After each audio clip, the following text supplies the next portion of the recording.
विवेक use करना होगा। उन्होंने कहा अपने सम्यक ज्ञान होने पर स्वयं को ही यथार्थ भाषित होता है। यदि हमारे को सम्यक ज्ञान हुआ तो पूरा जीव शासन बराबर समझ में आता है कि यहाँ पर ये क्यों लिखा है, यहाँ पर ये क्यों लिखा है, ये किस अपेक्षा से है, हमने ये क्यों करना, ये क्यों नहीं करना, पूरा है ना।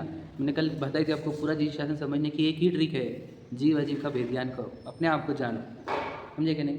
स्वयं को जान, सम्यक ज्ञान कैसे करते हैं, तो जीव और अजीव का भेद ज्ञान ही सम्यक ज्ञान है, और कुछ नहीं है, समझे कि नहीं। देह हमारे को अजीव दिखे और मैं जीव दिखूँ तो समझ लेना हमारे को भेद ज्ञान हो रहा है और हमारा ज्ञान सम्यक हो गया है ना।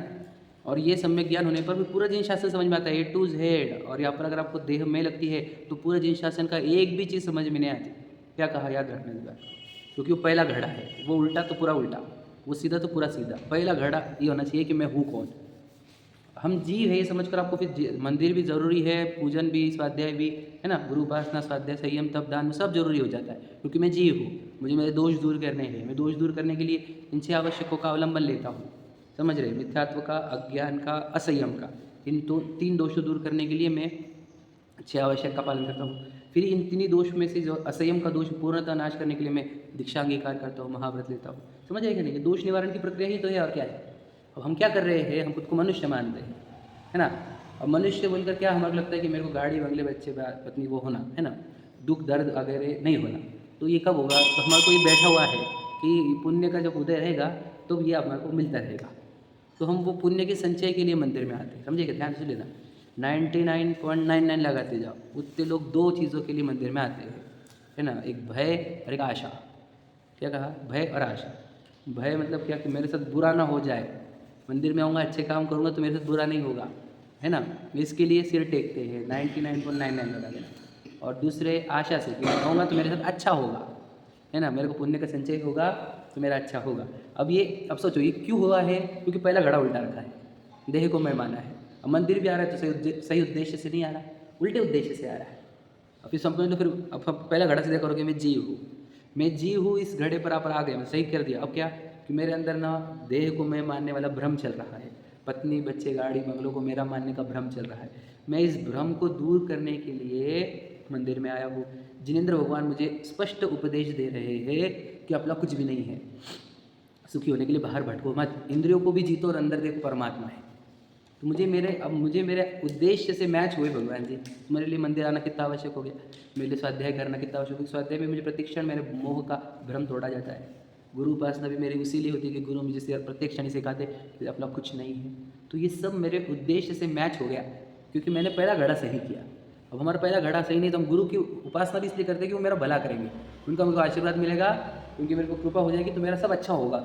फिर घड़े उल्टे हैं पूरे, समझे के लिए। स्वाध्याय भी की तो प्रसिद्धि हो जाएगी, मेरी प्रशंसा हो जाएगी, इसलिए मतलब पहला घड़ा उल्टा करोगे तो हर चीज़ उल्टी होगी।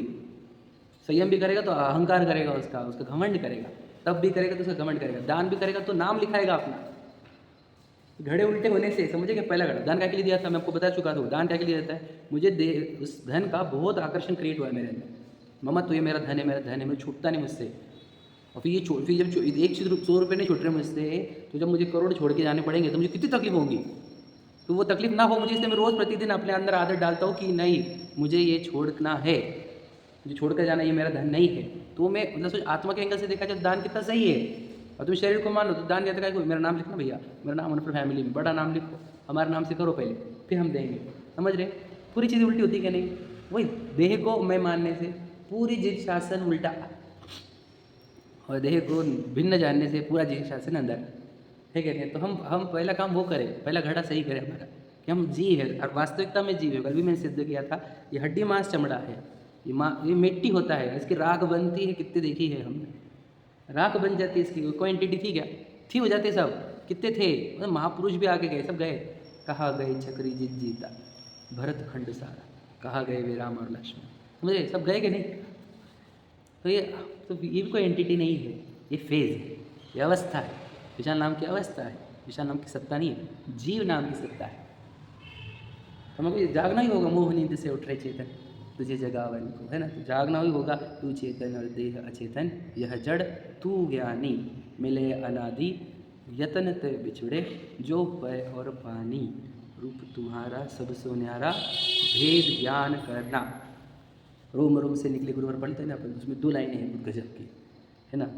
भेद ज्ञान ही महामंत्र है, महामंत्र, ओंकार मंत्र से भी बड़ा मंत्र है। भेद ज्ञान ही महामंत्र है। मोहति में शयकारा, ठीक है। और भेद ज्ञान भी नहीं मिलेगा भव का कभी किनारा। समझे क्या? भेद ज्ञान का अर्थ क्या? बोलो। मैं जीव और शरीर भिन्न है, ये है भेद ज्ञान। है वास्तविकता यही। अब हम आज स्वीकार है या कल स्वीकार है या अनंत काल में स्वीकारना तो यही पड़ेगा, क्योंकि अब हो ही वो। पहली चीज़ गलत करेंगे नहीं, बाकी हम पूजा बहुत अच्छी करते हैं, जीव जी को छोड़ो। हम बहुत मंदिर जाते हैं, हम बहुत भक्ति करते हैं, हम बहुत गुरु उपासना करते हैं, ये क्या है पता है ना? क्रिया देह को मैं मानकर करने वाली है। और उसमें भी क्या उद्देश्य है? उल्टे। सही थोड़ी है। गुरु उपासना में भी क्या है? मेरा गुरु ने नाम लेना चाहिए, परम भक्त की उपाधि मिलनी चाहिए मुझे, असल उल्टे ही हम। दान देने में भी नाम, हर जगह, मतलब समझो आप, मंदिर भी आने के पीछे एक तो लोभ, नहीं तो भय, तो कुछ सही नहीं है। और जैसे आपने जी स्वीकारा खुद को, आपके अंदर से दो चीज़ें गायब हो जाएगी, भय और लोभ, खत्म। कुछ भी चाहिए नहीं मुझे, क्या चाहिए मुझे बता, मैं तो कंप्लीट एंटिटी हूँ।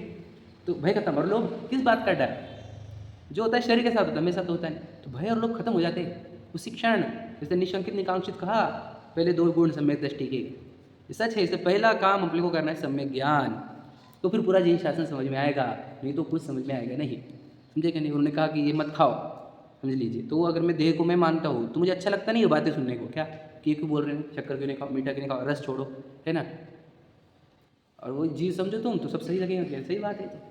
मैं इसके चक्कर में बहुत आकुलित होता हूँ, मेरे को बहुत पीड़ा होती है, मैं मेरे अंदर वो गिड़गिड़ाना आ जाता है, तो नहीं, मेरे लिए अच्छा नहीं है। तो आपको सब सही बैठेगा, और नहीं तो सब उल्टा बैठेगा। इसलिए पूरे जीव शासन को समझने के लिए पहला काम करो आप, देह का भेद ज्ञान करो। देह में नहीं, समझेंगे नहीं, देह अचेतन है और मैं चेतन हूँ। इतना समझने पर पूरा जीवन शासन समझ में आ जाता है। ये नहीं समझने पर कुछ भी समझ में नहीं आता, कुछ भी। मैं बात याद रखना, सच बताऊँ, क्योंकि देखो आंखें बंद है, सोए सोए दर्शन करता है, सोए सोए गुरु उपासना करता है, सोए सोए स्वाध्याय करता है, सब सोया सोया, क्योंकि जागा ही नहीं ना, मैं जी हुई जागा ही नहीं, तो मोह नींद के जोर में ही जीता रहता है। तो पहला काम तो जागना है, अभी जागने के बाद अपना काम कौन सा करना है वो याद रखो। जागना ही पहला काम होता है, तो इसलिए सम्यक दर्शन को पहला हो, सम्यक चारित्रवाद में सम्यक दर्शन पहले, ठीक है। इसलिए कहा अपने को सम्यक ज्ञान होने पर स्वयं को ही यथार्थ भाषित होता है। उपदेश तो